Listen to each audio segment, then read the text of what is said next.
Greetings, my fellow freedom lovers and thinkers. This is LL3's newest podcast. My name is Craig, and transmitting from the north central regions of Utah, also known as the Beehive State. It's near the, I would say, Ogden area, the town, city called Roy to be exact. Today I'm going to be doing interesting topics here, even from my great state of Florida. And so the first thing I'm going to be doing is published by Dr. James Petrus.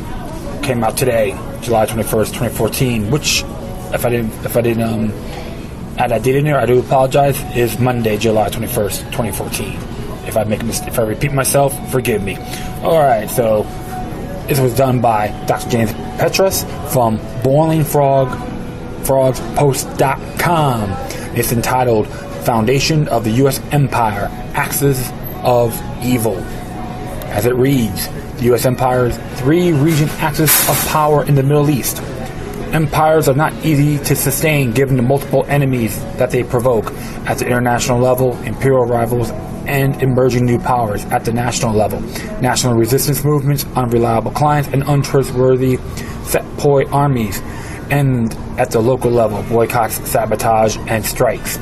Imperial difficulties are multiplied when an empire is in an economic decline, loss of market shares with growing debt, facing domestic unrest as the economic cost to the taxpayers exceed the returns by a substantial margin, and when the political elite is internally divided between militarists and free market advocates.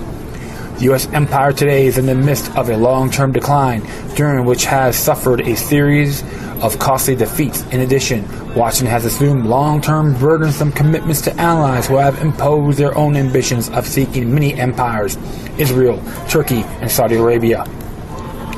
The U.S. White House has increasingly adopted a military definition of imperial leadership at the expense of reconfiguring imperial relations to accommodate potential new political and economic partners. As the empire slides, the political elite operating with a highly militarized mindset has expanded its intrusive global intelligence networks to spy on allies, adversaries, and its own citizens. Washington has risked deepening hostilities among key allies, Germany and Brazil, and exacerbating conflicts with conciliatory competitors, Russia, by refusing to curtail its massive espionage. Spying is a clear hostile act and part of the policy of military-driven empire building. Empire depend on alliances. The entire impetus of the U.S. empire, like the earlier British Empire, is sustained through a series of complex alliances.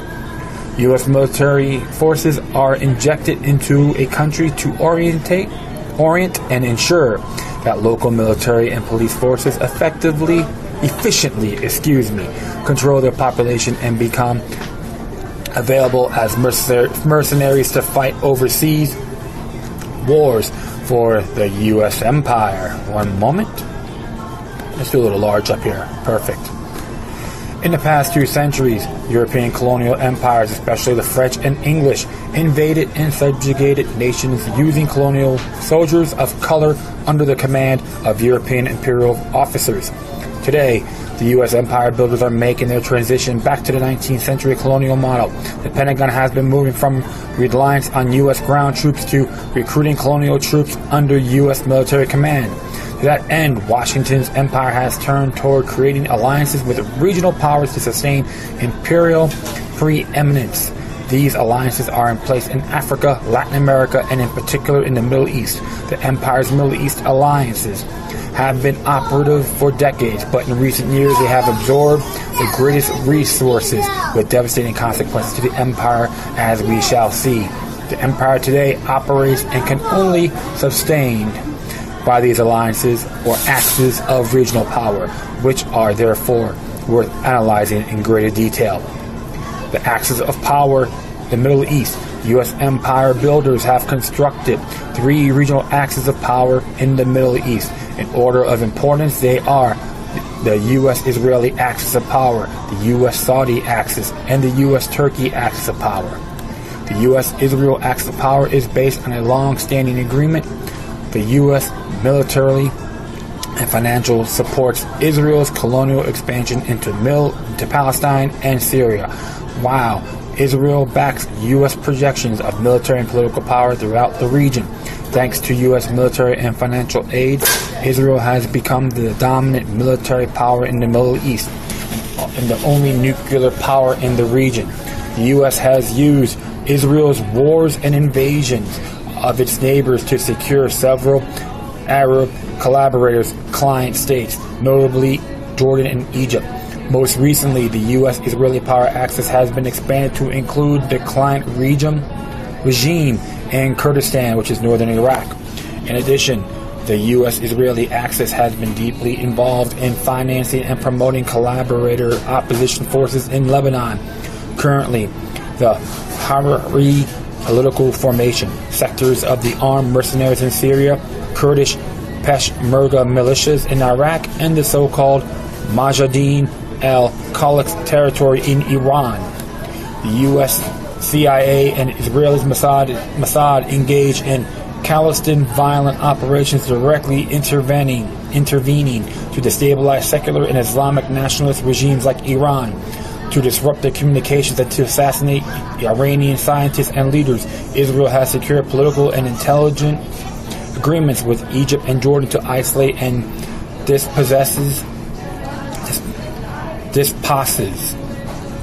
the Palestinians. The U.S. has secured military bases and operational platforms in Egypt and Jordan to attack Hezbollah in Lebanon, President Bashar al-Assad in Syria, and the Iranian government. However, while in the past each country benefited from the U.S.-Israel axis of power, recently it has turned into a costly asymmetrical relation, a zero-sum game where Israel's regional power increases as the U.S. empire deteriorates. This turn of events is easily understood if one examines the way in which Middle East policy is formulated in the U.S. over the past 3 decades. Israel has constructed the most formidable organized power configuration in the United States that has penetrated an imperial state in history. Linked by tribal loyalties and blind obedience, over 500,000 Jewish Zionists have embraced Israel's interests and pursued them with the zeal and single-mindedness that is unmatched by any other foreign-based lobby. Prominent Zionists have permeated key state institutions from U.S. Treasury, Commerce, and the Pentagon to the White House and the National Security Council. They dominated the U.S. Congress, the two-party system, especially the nomination and electoral process, ensuring that only candidates who swear allegiance to Israel are allowed to run and be elected.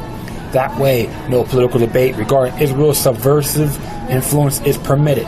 They dominate the mass media, ensuring that all news and commentary is favorable to Israel and all criticism of the Jewish state is excluded. Here we have the paradox of an imperial ally, Israel, colonizing imperial power and extracting tribute, with foreign aid to Tel Aviv exceeding $3.6 billion this year. More importantly, the Zionist power configuration plays a key role in waging wars against Israel's designated enemies and providing diplomatic cover for the Jewish state's ethnic slaughter of the people of Palestine. The Israel-U.S. alliance have been set up wholly on Israel's terms, even as Israel rains thousands of tons of bombs on the captive people of Gaza. To the horror of the world public opinion, the White House applauds, and the U.S. Congress unanimously approves resolutions supporting Israel's war crimes at the behest of the powerful Zionists ensconced in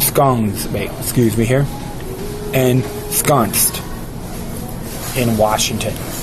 Whatever the U.S. empire has gained from Israel in the way of intimidating and humiliating Arab leaders in the region, it has lost in economic terms. Major oil companies have lost hundreds of billions of dollars in trade and investments from the wars in Iraq, Syria, and Libya, and from sanctions against Iran.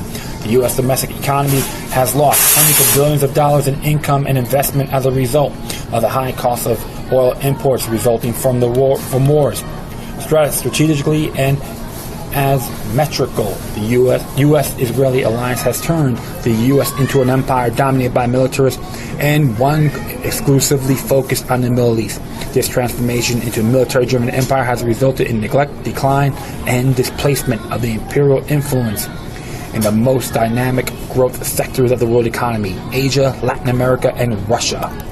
It is a paradox where the lopsided strength of the U.S.-Israeli axis in the Middle East has profoundly undermined the U.S. global economic and domestic foundations of empire.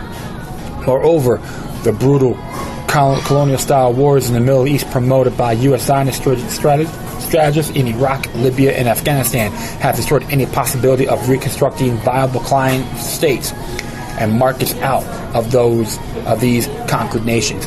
Israeli military strategists have long wanted these regimes destroyed, that their institutions dismantled, and their societies embroiled in sectarian, tribal strife. As a result, the U.S. wars have not produced a single functioning client state. The U.S. military invaded, occupied, and destroyed Iraq and Afghanistan while losing the war in political terms. This came at no cost to Israel, the unchallenged regional hegemon. While the U.S. Treasury will struggle with $1 trillion price tag, and the U.S. public will experience economic decline for generations. U.S.-Saudi axis of power. The second most important axis of power in the Middle East is the U.S.-Saudi alliance. From the perspective of the U.S. empire, the Saudi connection has many advantages as well as costs. Saudi financing and collaboration with the U.S. was instrumental in recruiting, arming, and financing the Islamist guerrillas, which overthrew the secular pro-Soviet government in Afghanistan. Saudi link to the Pakistani intelligence services and military has ensured Pakistan will remain a client state of the U.S. empire. Saudi intervention in Yemen and Bahrain propped up the pro-empire anti-democratic puppet regimes while ensuring U.S. access to a strategic military bases. Saudi Arabia is the principal backer of U.S. sanctions and confrontation with Iran. It provides air bases, military intelligence operations, and funding of anti-Iranian terrorists like Mujahideen al-Qaeda. Saudi Arabia is the biggest market for U.S. military exports. Saudi increased its oil output to compensate for a decline of oil in world markets due to the U.S. embargo against and the destruction of oil production following the U.S. attacks and devastation of Iraq and Libya. In exchange, Saudi Arabia's absolutist monarchy obtains U.S. protection, security, and assistance in repressing its domestic unrest. Saudi billionaires, no matter how brutal and corrupt, have full access to lucrative financial markets in the U.S. The Saudi theocratic monarch dictatorship has clearly benefited from the U.S. destruction of secular nationalist Arab regimes in the region. Indeed, secular nationalism has been Saudi's primary target since its monarchy was set up by the British.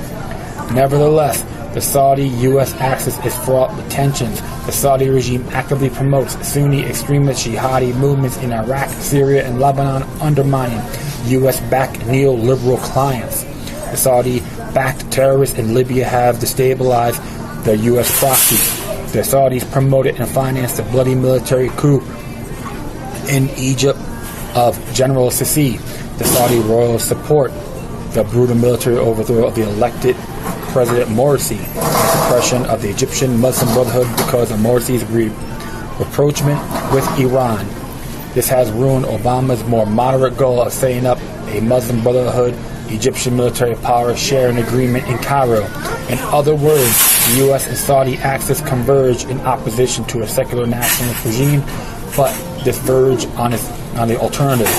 The Saudis tend to choose the most retrograde Islamic extremist groups, excluding and antagonizing all other tendencies from conservative secular neoliberals to democratic, nationalist, and socialist parties and movements.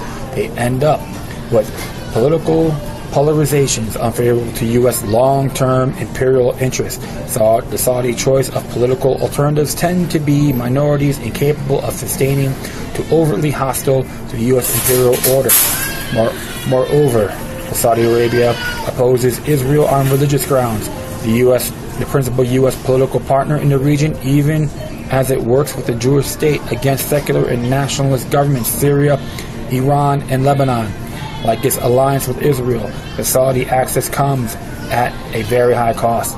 Saudi financing of the Taliban and other Islamic groups has cost the U.S. empire builders hundreds of billions of dollars.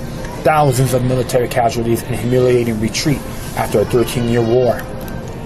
Saudi funding for Sunni terrorists in Syria has decimated U.S.-backed neoliberal armed groups, equally damaging the same Saudi-backed jihadist group, have severely destabilized the U.S.-imposed Maliki regime in Iraq. Saudi attacks on the U.S.-Iranian nuclear negotiations have strengthened the Zionist-led opposition in the U.S. Congress. In other words, the U.S.-Saudi axis has buttressed the U.S. empire in the short run, but has become a strategic liability. Saudi's overseas projection of its most reactionary internal politics undermines the U.S. effort to create stable imperial clients. Not to be overlooked is the Saudi role in financing Al-Qaeda and its operatives in the attack on the U.S. on September 11th, 2001. The U.S.-Turkey axis. Turkey has been a major U.S. NATO asset, especially during the Cold War. The secular military regimes in Ankara mobilized the largest number of combat troops on the USSR's border and provide the U.S. with numerous air bases and intelligence centers.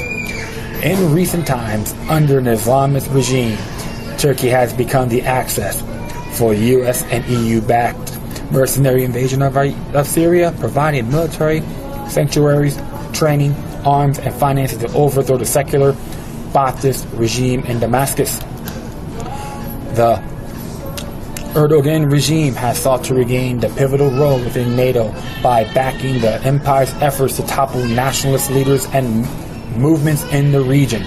Turkey has worked closely with the U.S. and Israel in building up the political, economic, and military capacities of the Iraqi Kurds.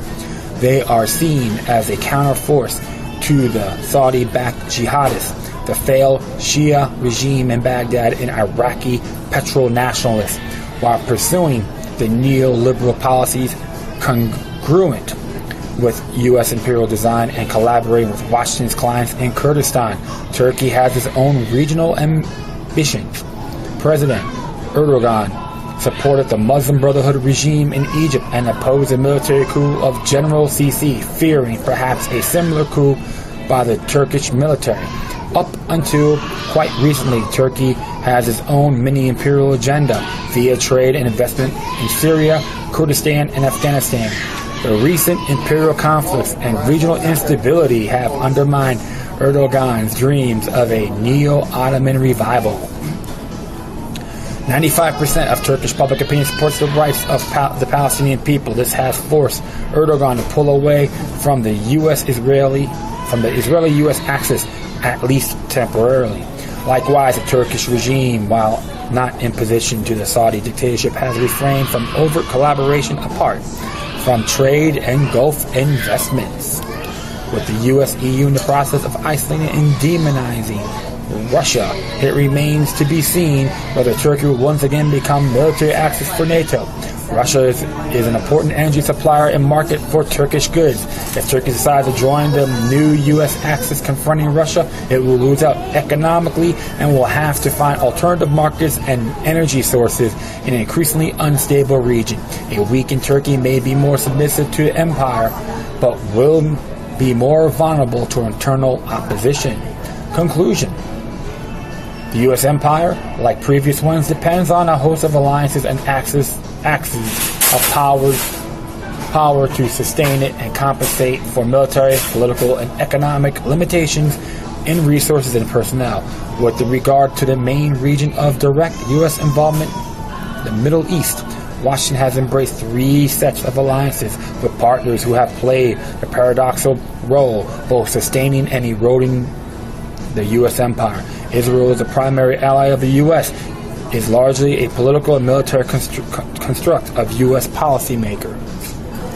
Over the past years, it was originally designed to serve and police the region for the U.S. Instead, over the years, the relationship has been totally reversed. The U.S. imperial power has been subordinate to serve Israel's ambition to impose unchallenged regional superiority over the Middle East.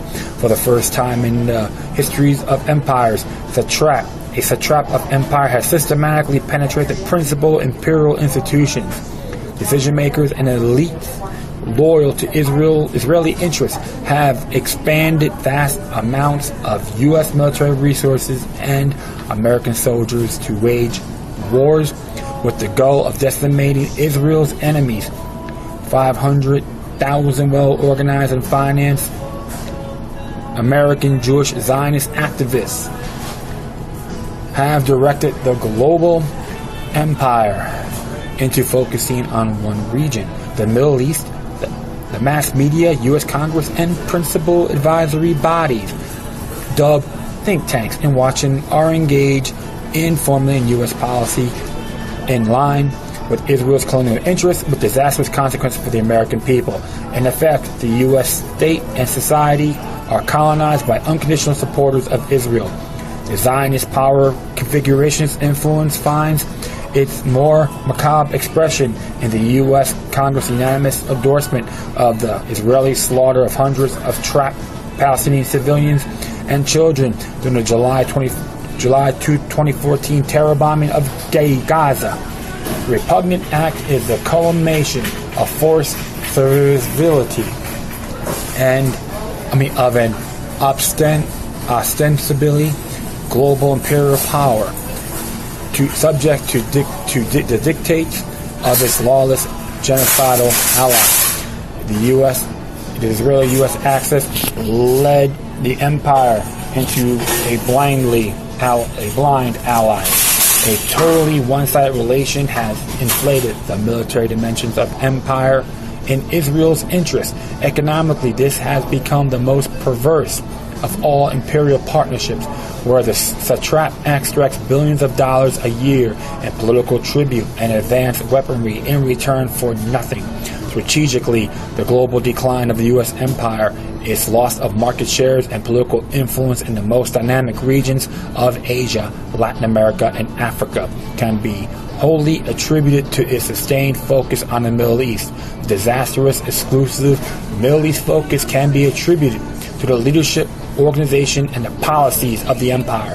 The U.S. political leadership, beholden to unconditional supporters of Israel, has committed the most damaging policies in U.S. history. First and foremost, these elite, educated policy makers have degraded the entire economic dimensions of empire by pursuing a relentless military agenda, destroying oil producers, raising world prices, sowing instability, and by bleeding the U.S. Treasury of trillions of dollars with few returns. The self-proclaimed best and brightest with advanced degrees from the most prestigious universities include policymakers who have committed the U.S. to endless wars which only benefit Israel. Most of these key policymakers, including Wolfers, Emanuel, Feith, Libby, Abrams, Greenspan, Levy, Cohen, Froman, Liu, Fisher, Bernanke, and Yellen, have deliberately pillaged the U.S. Treasury in order to sustain Middle East wars for Israel and Wall Street bankers. The leading lights among Zionist policymakers occupying influential positions in the imperial power structures are responsible for an unmitigated disaster. They have initiated failed wars, dismantled whole societies, fomented financial crisis, and promoted a one-way partnership with a genocidal state. If the only they had pursued respectable and successful careers as dentists, doctors, investors, bankers, or ivory tower academics, millions of precious lives would not have been destroyed. However, it is not only empire's alliance with Israel which is driving the empire to crisis. The Saudi-U.S. axis has given immense power to the most retrograde satraps and barbaric armed insurgents running amok in Libya, Syria, Iraq, Afghanistan, and Pakistan, an empire associated with the most parasitic Arab rentiers who sent their own fanatical offspring to self-immolate for a head-beheading New World Order has scarce renaissance in the modern world. An empire organized around axes of evil and directed by political leaders loyal to satraps has no material or moral foundation to justify its existence. I have to say, this is one great commentary. I gotta give Mr. Professor James Petras a lot of credit, because dangerous thing on what's going on. It's a global empire, and you have foreign nations influencing one another on how to do things, which is very treacherous to sovereign nations and to its people. And these individuals, Saudi Arabia, Israel, and Turkey, have different interests. So they have to do a little tug of war on being very cautious in who they make deals with, because you may infuriate one or the two of your so-called allies. And that's why I've been saying for years that an empire is dangerous to a free society. As I read on my past episodes, George Washington's farewell address, he talks about the dangers of foreign nations or entities trying to influence the United States of America. And I have to agree with them 100%, but now look what's happening right now. You have countries trying to tell us who should we associate with, and we have to support them. If not, we'll be like anti-Semitic. For example, Israel. And I'm not against the Israeli people. Okay, they got some beautiful people out there, but they got some real crooked politicians, just like the rest of the world. And that's how I look at it and examine very thoroughly. And in addition, if you go to the Federalist Papers written by John Jay 2 through 5, he made even a statement about having the United States be influenced by foreign nations is very dangerous to a free society. So I don't know if I'm going to put these up, but definitely add that to your memo. And I recommend everyone check out this book called Blowback, which is based on the CIA, and how they try to occupy nations and so forth through back doors, and it backfired on them. A very good example was the Iranian Revolution. So just check out that book, Blowback. I think his surname was Johansson. So it's a real good paperback. All right. So next thing I'm going to be hitting came from Susan Posel, OccupyCorporatism.com, which she got some good stuff. And she does her own research. So I'll always examine this. And she wrote one called 5 More Examples of How the TSA Has Ruined Airport Travel. And this came out today. And as it reads, the Transportation Security Agency is hiking up their September 11th security fee, SSF, charge to passengers on all U.S. flights. Congress approved this fee hike to help reduce the deficit. It is claimed by the TSA that the increase will generate $16.9 billion, from whom it is unclear. Oh, how astute of them. David Castelvedder, spokesperson for the TSA, explains, in accordance with federal law, the revenue generated from the security fees will be deposited in the general fund of the Treasury. The revenue is to be used to offset TSA costs for providing civil aviation security services. After stipulated amounts are applied, the reduction to the federal deficit. TSA extortion fees are now raised to one-way cost $5.60, round-trip cost $11.20. This 124% increase is automatically added to the cost of airfare. Hooray! Let's check it. Let's see if I can get this on the news here. See what I got. Hold on. Boom. See what we got here. See if you can hear it. If not, it'll be posted.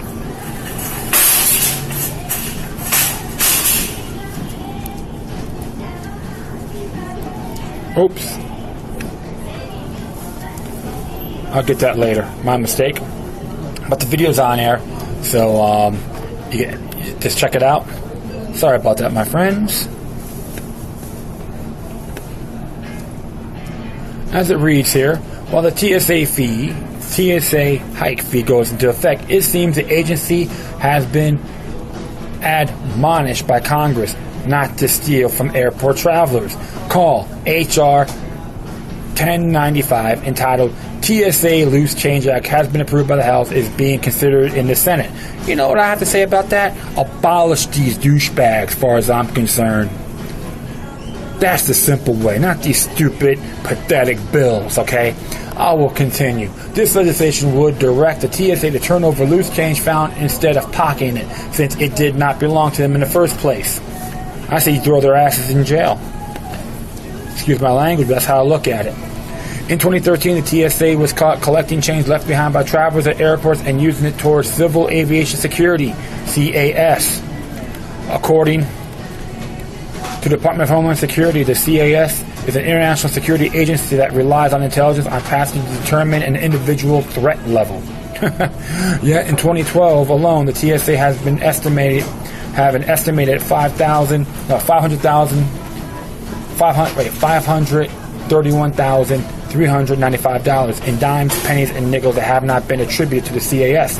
In fact, only but $6,500 has been spent toward the CAS, according to a report, which is a link on there, by the House of Representatives. It will take legislation by the House to force the TSA to give this change to a non-profit organization. Another money-making scheme concocted by the TSA involves payment for avoiding pat-downs by TSA agents. The pre-check program enables to spend $85 for 5 years and circumvent the pat-down. What? Can we say bribery? Mao would be proud. The program was designed to use obvious radical and ethnic profiling with the promise of an expansion of additional specialized training. The TSA have announced that 25 million travelers have signed up for a pre-check, giving over biographic information such as personal name, date of birth, home address, fingerprints, proof of citizenship, immigration documentation, payment information, or verification. Bend over for your own well-being. Amen. You bunch of goody two-shoes, apple polishing goofs that don't know about what your freedom is. It's not given, it's inherited. I will proceed. Ultimately, the TSA versus the right to molest anyone at any airport to ensure security is not breached, regardless of whether or not the passenger has paid the bribe money to avoid pat-downs at checkpoints. I say everyone should start gassing them. When they pat you down, rip one really loud, all right? As far as constitutional violations committed by TSA, last June, U.S. District Judge Anna Brown ruled the Department of Justice must redraft procedures regarding the no-fly list to allow travelers to have their names removed as an issue of constitutional rights. Brown wrote in her decision, a traveler who has not been given any indication of information that may be in the record does not have any way to correct that information. While Brown does not indicate that NFL should be discontinued, the judge was explicit that there should be more effective ways for those to challenge it, and that the U.S. government cannot use the excuse of protecting national security to keep from revealing who is on the NFL or no-fly list, not the National Football League, okay?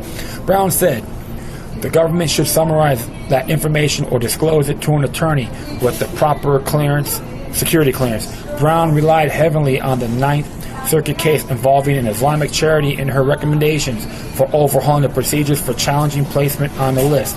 The district court judge explained how the procedures for finding out whether you're on the list and why were wholly ineffective and created a high risk of interest deprivation of travelers' rights.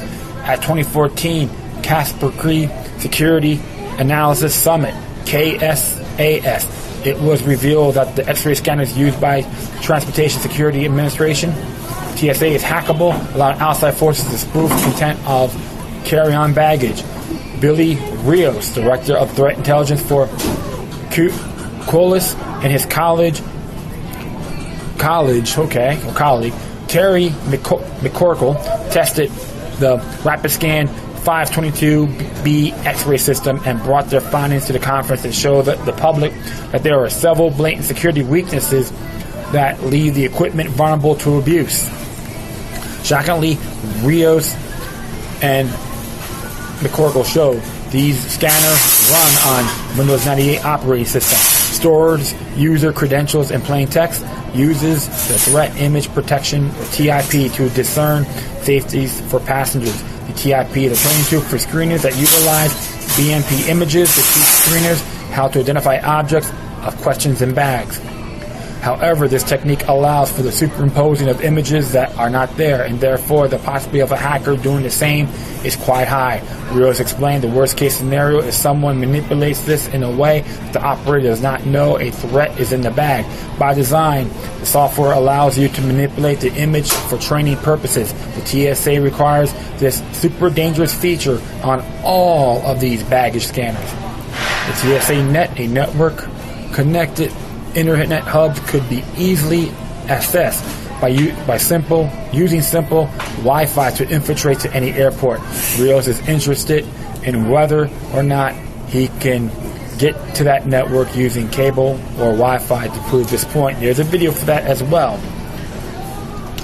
All I have to say, this is nothing more than a tyrannical agenda, all right, with these fees, doing these stupid these treasonous pat downs, treating you like little prisoners, where you are convicted of flying, and we're gonna pat you down and grab your children's crotch for our own good and yours as well. This is nothing more than a bald-faced lie, and anyone who wants to work for the TSA and do these pat downs should be locked up like any other child molester or sexual predator. All right, if I do that on the streets, they'll throw my behind in jail. You gotta give these scumbags the same treatment, and I hate using that language, but I'm going by the principle.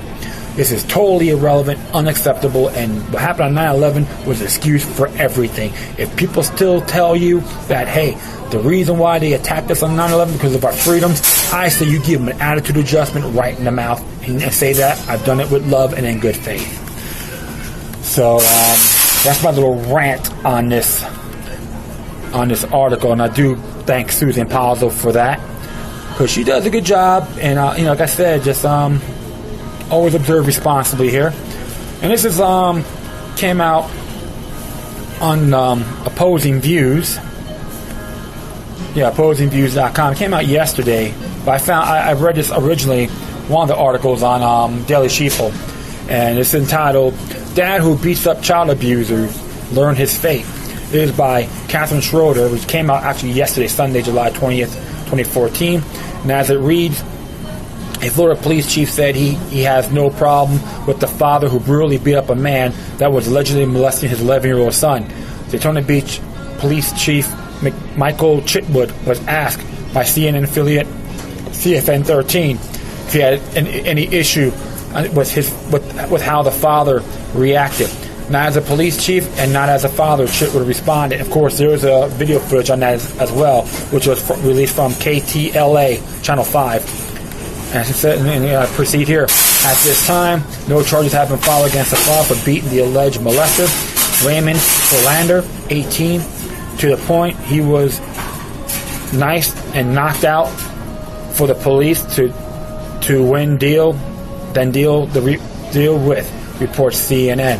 The incident occurred on Friday, July 18th at the home of the unidentified father. The 11-year-old son was left at home with Philander, a close family friend. When the father returned home, he allegedly caught the man molesting his son. His reaction was one of violence and beat him to the point that he was in a puddle of blood. When the father called 911 to report the incident, reports the Baltimore Sun. There's a link on that. We observed the defendant laying motionless on the living room floor with several knocks in the face and bleeding from his mouth, police wrote in the charging affidavit. We observed the defendant laying motionless on the living room floor with several knocks on his face and bleeding from his mouth, police wrote in the charging affidavit. The 11-year-old stated in the affidavit that Frolander performed oral sex on him and told the boy to fondle him. The boy claims the abuse began a few years ago. Frolander faces felony sexual battery charge on a victim under 12 years old. He has reportedly told police he is guilty. Police Chitwood has not responded to requests for comment on his statement.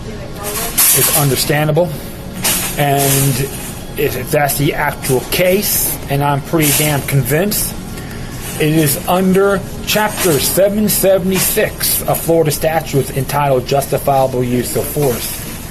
And it's interesting here, I will put the whole link with this article and it talks about defense of civil actions, forcible, and so forth. And like it says here, force defense of a person. The person is justified using force except deadly force against one another, and to the extent that person reasonably believes that such conduct is necessary to defend himself or herself or another against the other's imminent use of unlawful force. However, a person is justified to use deadly force and do not have a duty to retreat. Okay, but it's interesting. So very interesting here. Actually, right here, excuse me, statute 776.031, use of force in defense of others. It reads, a person is justified in the use of force except deadly force against another when and to the extent that the person reasonably believes that such conduct is necessary to prevent or terminate the other's trespass on or other torturous or criminal interference with either real property or another dwelling on personal property lawfully in his or her possession or in the possession of another who is a member of his or her immediate family or household, or of a person whose property he or she has a legal duty to protect. However, the person is justified in use of deadly force only if he or she reasonably believes that such force is necessary to prevent imminent commission for a forcible felony. A person does not have a duty to retreat if the person is in place where he or she has a right to be. Well, the fact is, it was in the gentleman's house when his son got violated.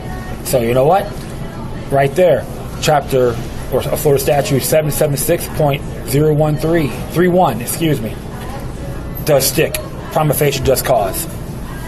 And if the person says he's guilty, and if he pleads it, I know they'll put him in isolation, because the truth of the matter is, my friends, there's a lot of inmates in there hate child molesters with a passion. A lot of them are fathers, and Lord willing, it will blow back in his face. And that's all I have to say. So I will add that to it on my Spreaker page as well, okay? All right, next one. Got from Sunshine State News. Woo. Keep going along here. It's entitled, this is from, Sunshine State News. Came out today, July 21st, 2014. It's entitled, Police Cutbacks Mean Citizens Pay Twice for Protection. Marilena Toledo, FloridaWatchdog.org. As it reads here, before the days of government budget cutbacks, paying your taxes helped you get a good night's sleep. Not anymore. If you want police protection in Florida, you're going to have to pay extra for it, apparently. That's because widespread budget trimming has left some areas of the state undeserved. Huffington Post wrote in 2012 that the Jacksonville Sheriff's Office, one of the largest law enforcement agencies, laid off nearly 50 police officers and eliminated 23 vacant officers' positions to respond to an $18 million budget cut by the Jacksonville City Council. Smaller cities from Daytona Beach and Port St. Lucie also have trimmed police payrolls in response to budget woes. So did Miami and Hollywood this year. Miami-Dade County plans to lay off 315 people. For some, the budget crisis is good news. During the past few years, Evelyn Satander, scheduling coordinator at Advanced National Security and Investigations, has seen a steady growth of people signing up to take a 40-hour private security guard training course. Growth in the sector, she says, is being driven by banks, jewelry stores, homeowners, and condo communities, all looking to beef up security. In the past, commercial areas and businesses such as banks relied only on security cameras on a security guard. They needed no extra personnel or protection, Satander said, as becoming a trained security guard isn't that difficult. The people see high demand for security guard jobs. In order to get the state license, they just need to pass a 40-hour training course to become security officers, she said. With another 28-hour course, the guards can be certified to carry a weapon. Condominiums and companies are hiring more private security because it's cheaper than hiring police officers from the county sheriff office, Satander said. Since 2009, the city of Sunny Isles Beach has required condo and apartment associations to hire security guards after the city attorney, citing a rise crime locally, sought an opinion from the state's attorney general. Carmen Gonzalez Caldwell, executive director of Citizen Crime Watch of Miami-Dade acknowledges the trend, but says she doesn't see it as a cure for all crime prevention. You will see more communities rely on private security to make its residents feel safer, but it doesn't mean they will. Gonzalez Caldwell said it is a good way to prevent, but will not eliminate the crime, because sometimes crime is originated within the community itself. Gonzalez Caldwell's organization works with communities to organize neighborhood watch groups. Quality of security is everything. The best are the ones working with the police departments, because even if private security is good at preventing things, police officers will also be needed, she said. Even if you're lucky enough to afford private policing, you're not guaranteed security. Last week, the Orlando Sentinel reported on how burgeoning growth for cops for hire has led to an increase in gun incidences and confrontations. Jan Bergman, founder and president of Florida-based Cyber Citizens for Justice, said private security is a double-edged sword. It's a good thing to have private security, but you will see a lot of companies popping up, and they will seem like they're preparing for World War III, he said, that he said can intimidate and frighten some residents. Last year, a growing crime problem at Castle Gardens, a 55-plus condominium complex in Lauderhill, prompted residents to hire a private security company. But soon this year, residents are complaining that the gun-toting SWAT team tactics were frightening them. These wannabe cops are very dangerous, Bergman said. Remember the George Zimmerman case? This is one case where owners were complaining about the security. Florida watchdog contacted Castle Gardens, but no one was available for comment. Well, this is interesting. One thing you got to do, the truth of the matter is, I'm going to put this in here too, about police protection. Under Florida statute 768.28, there's a thing called Waiver of Sovereign Immunity and Tort Actions. And what happens is, technically, the police aren't obligated to protect you as an individual. So if you get on trial to the police department, you're not going to go anywhere. A very good case is Wong versus the City of Miami in 1970, and the Florida State Supreme Court said the same thing, that the police aren't obligated to protect you as an individual. Because, yeah, they protect and serve the public at the best of their ability. They're not obligated to protect you. And there's so many sovereign immunity torts around the country, it's very similar. So that's the first thing. Second thing, people need to work together a lot more.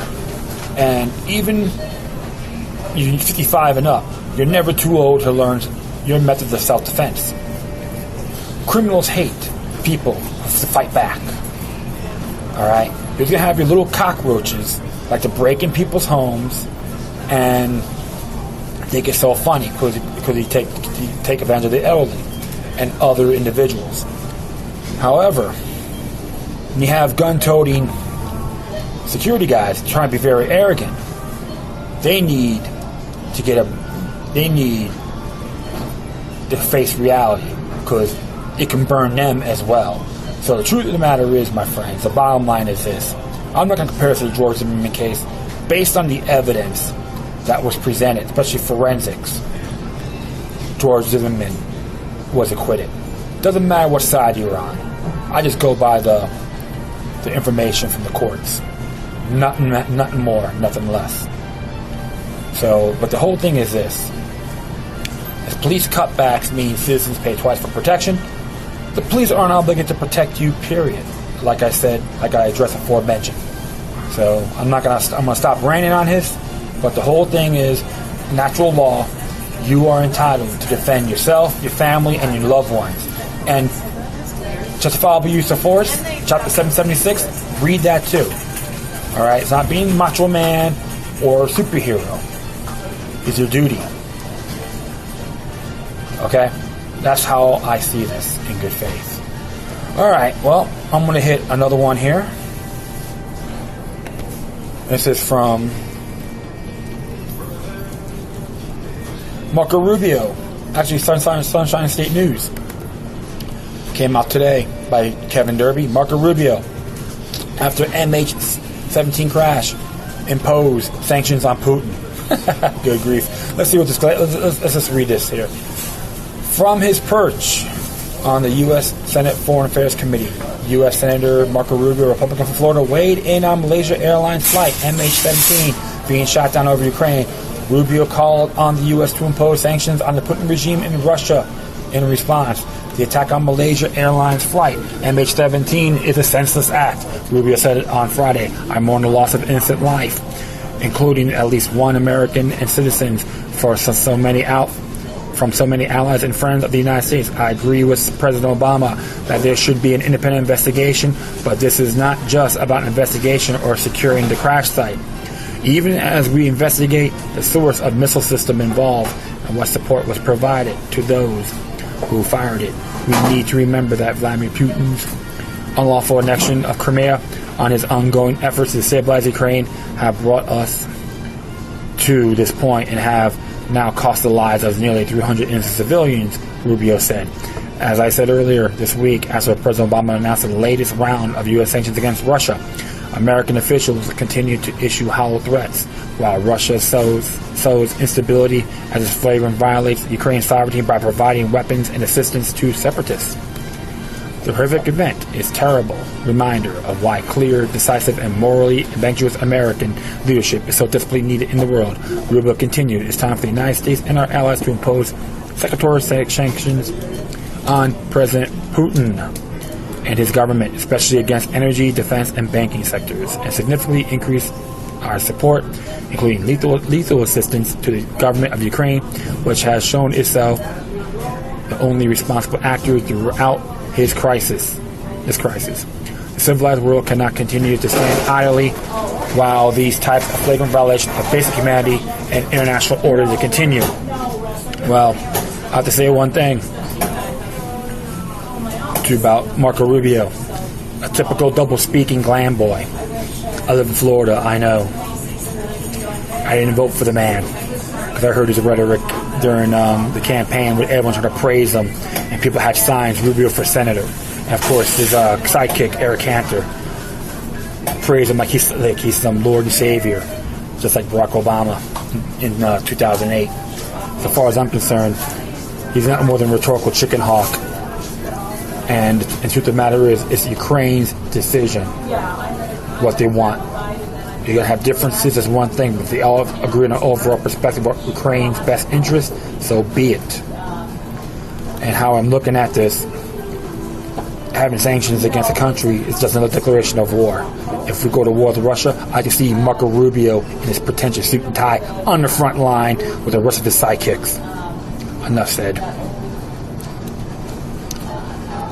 Next, this is from Land Destroyer.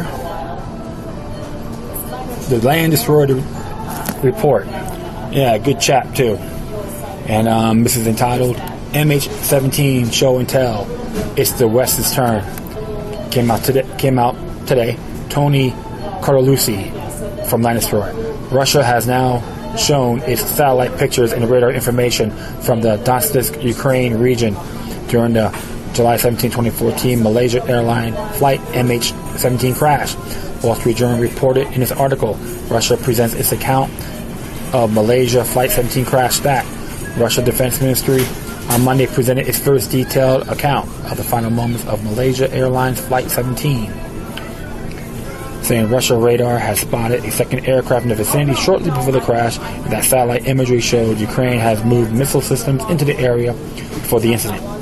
At a news conference, Air Force Chief Igor Makushev didn't say who the ministry thought had fired the missile and apparently brought down the earlier airliner on Thursday.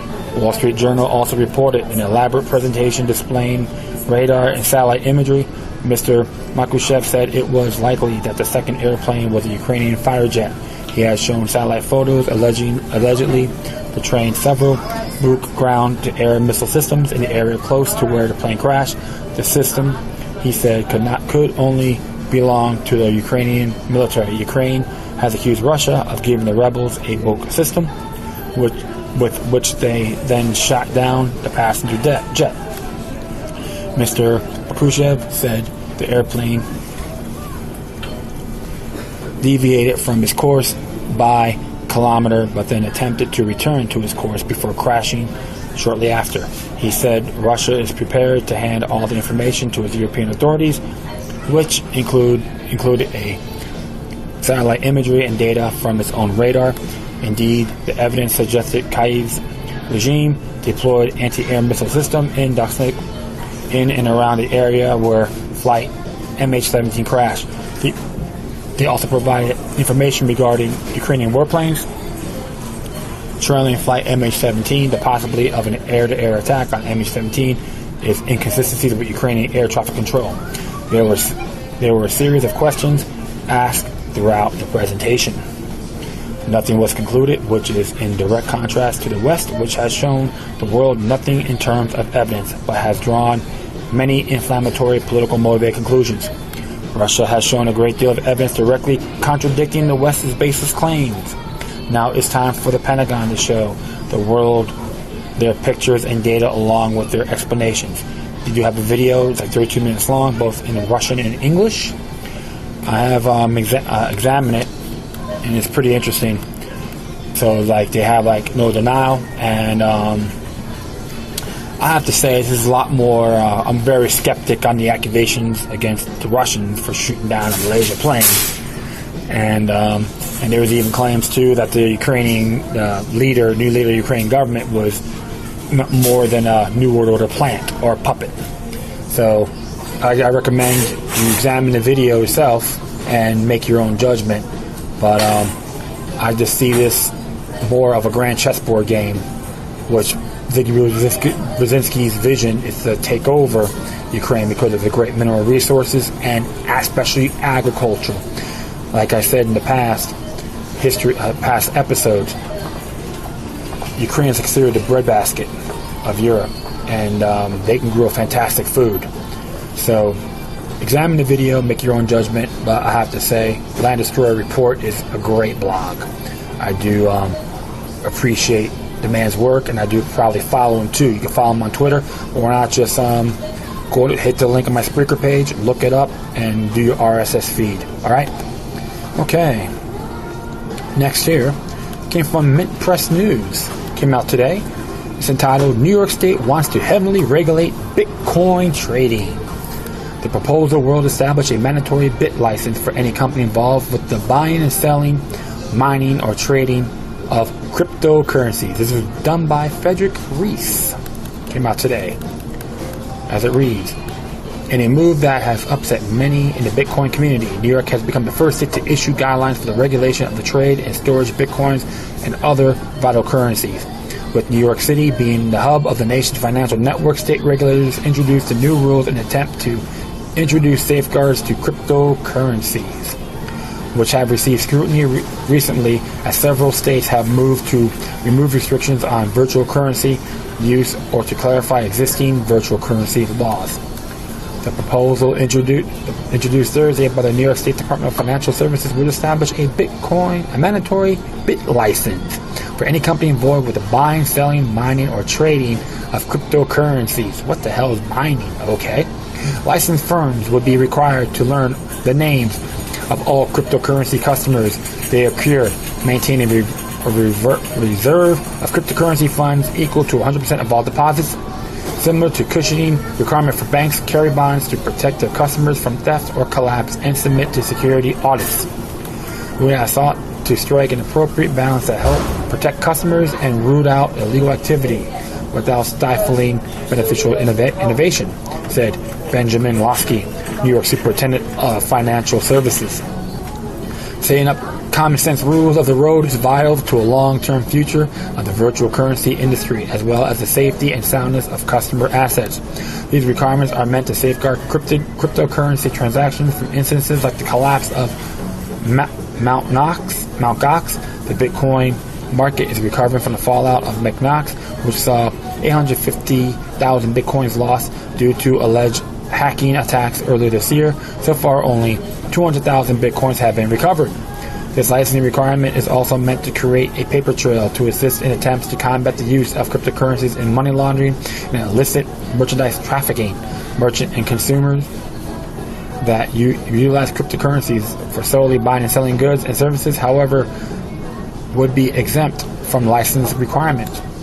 Critics of the new proposal point to the notion that the large compliance costs, in particular the establishment of an investment cushion, would stifle the growth of small or mid-sized Bitcoin companies, making it difficult for these companies to invest their earnings freely.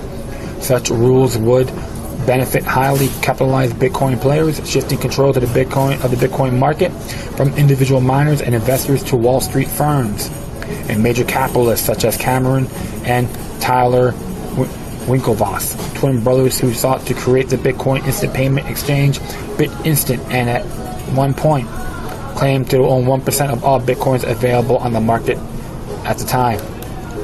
The fact that Bitcoin processors would be required to disclose the state of New York the names of their customers, however, threatens to undermine the single largest selling point for the use of cryptocurrencies, anonymity. Many who subscribe to the idea of cryptocurrencies because they have inherited distrust of government involvement in commerce and hope to be able to use money not attached to a centralized bank or to a national regulatory network. New York State's attempt to turn Bitcoins into a safe investment vehicle may ultimately push away from the original supporters of virtual currency.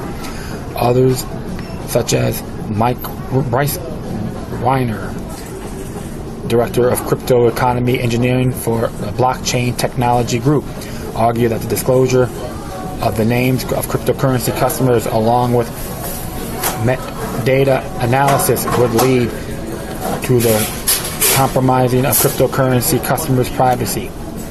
A combination of that published metadata analysis and the proposed regulations would lead to effectively ending the privacy of cryptocurrencies and regulate the creation of any new currencies developed in the U.S., which would not only cost American jobs. As development firms move to more welcoming countries, it would ultimately stifle innovation and protect Bitcoin from competition, Ryan wrote to Business Insider. New York licensing requirements also reinforce the notion that cryptocurrencies are to be seen as commodity with an establishment cash value similar to stocks and not legal tender. The Coinage Act of 1965 defines as legal tender as the United States coins and currency, effectively establishing the federal government's sole authority to control and regulate the nation's monetary supply. The IRS March's clarification establishing virtual currency as property subject to capital gain and gives states justification to establish property management rules for its use. New York State's proposed legislation may, however, be a violation of federal law, as securities in the U.S. are exclusively regulated by the federal government. The proposed controls may prove to be an overreach if challenged in court. However, as the federal government has yet to establish the legal status of cryptocurrencies and is likely to do so in the near future, the states are moving to make sense of the ambiguity. Last month, California dropped its ban on all virtual currencies, including cryptocurrencies and loyalty points. Prior to this, the use of community currencies, as they are known in California, was discouraged and was not recognized in the state courts. The Texas Department of Banking in March took the official stance that cryptocurrency transactions are not, in technical sense, currency transactions, but property transactions, as cryptocurrency is not money per federal regulation. The Bitcoin Foundation, an organization that works to promote a virtual currency, argues that new and separate rules may not be the best way to promote security within cryptocurrency. Instead, Bitcoin operators should be included in existing security regulations. This would lend both credibility and fairness in dealing with virtual currencies as investment and trading vehicles. The proposal will enter a 45-day public comment period starting July 23rd. At the end of the review period, a final set of rules will be drafted before the Department of Financial Services to vote to approve the rule change. This vote is expected in September or October.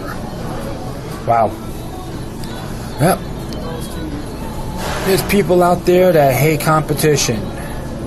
And what the state of New York is doing is considered mercantilism, regulate.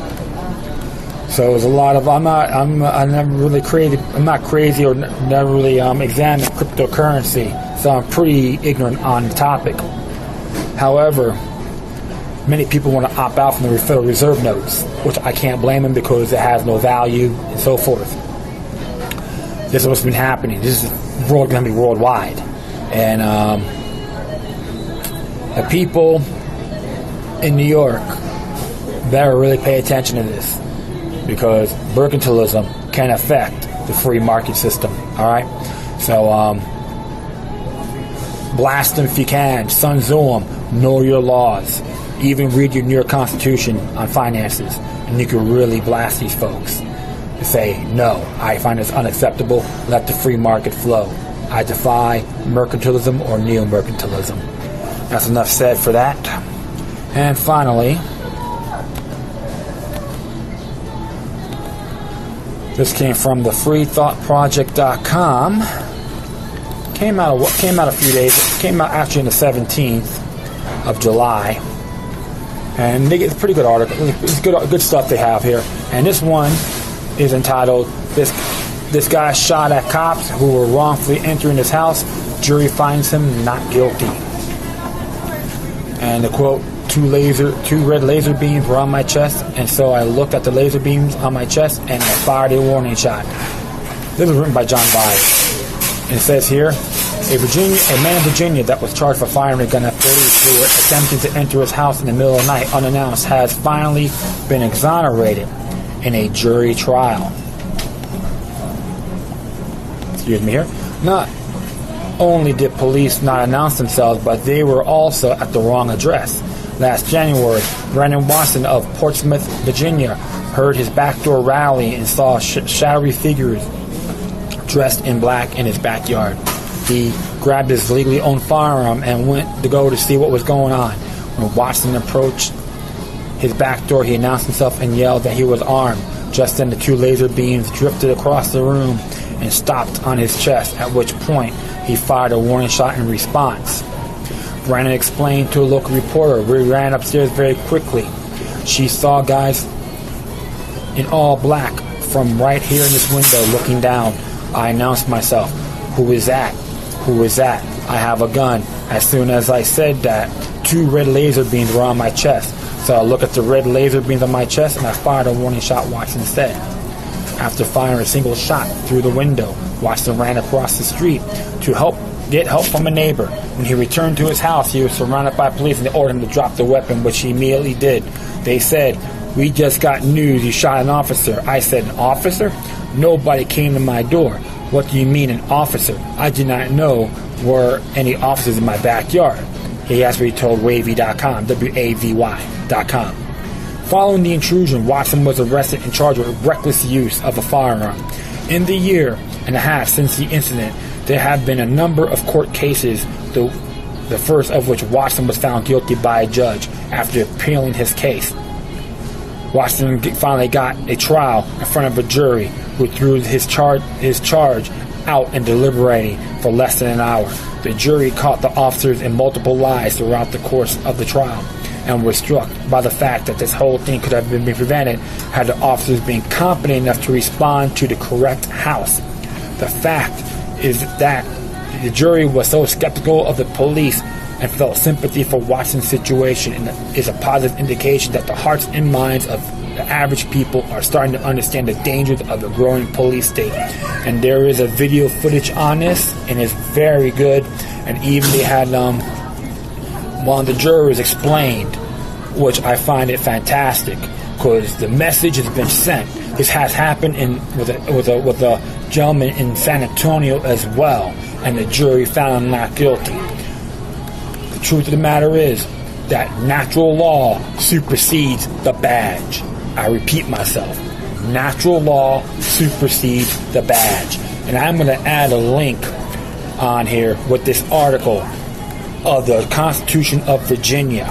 You can see the 9th Amendment U.S. Constitution, but the Constitution of Virginia reads, Article 1, Bill of Rights, or Declaration of Rights, Section 1, Equality and Rights of Men, that all men are by nature equally free and independent and have certain inherent rights, of which when they are entered into a state of society, they cannot by any impact deprive or divest their posterity, namely the enjoyment of life and liberty, with the means of acquiring and possessing property and pursuing, obtaining happiness and safety.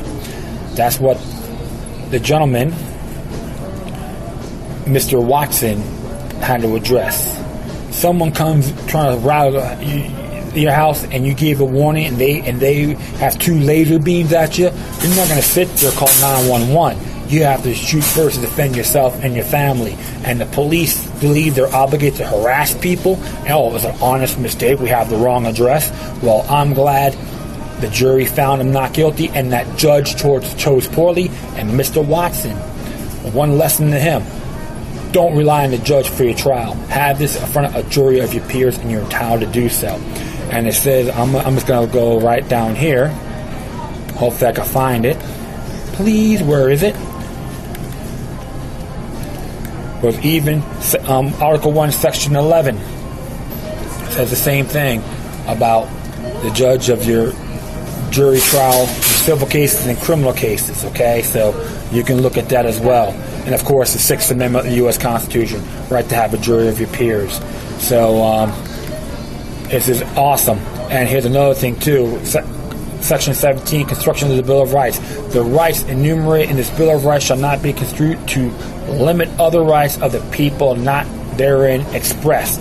So what is that equal to? The 9th Amendment of the U.S. Constitution. And the fact is, they need to go in there, the police need to go in there and do everything by the book, no exceptions.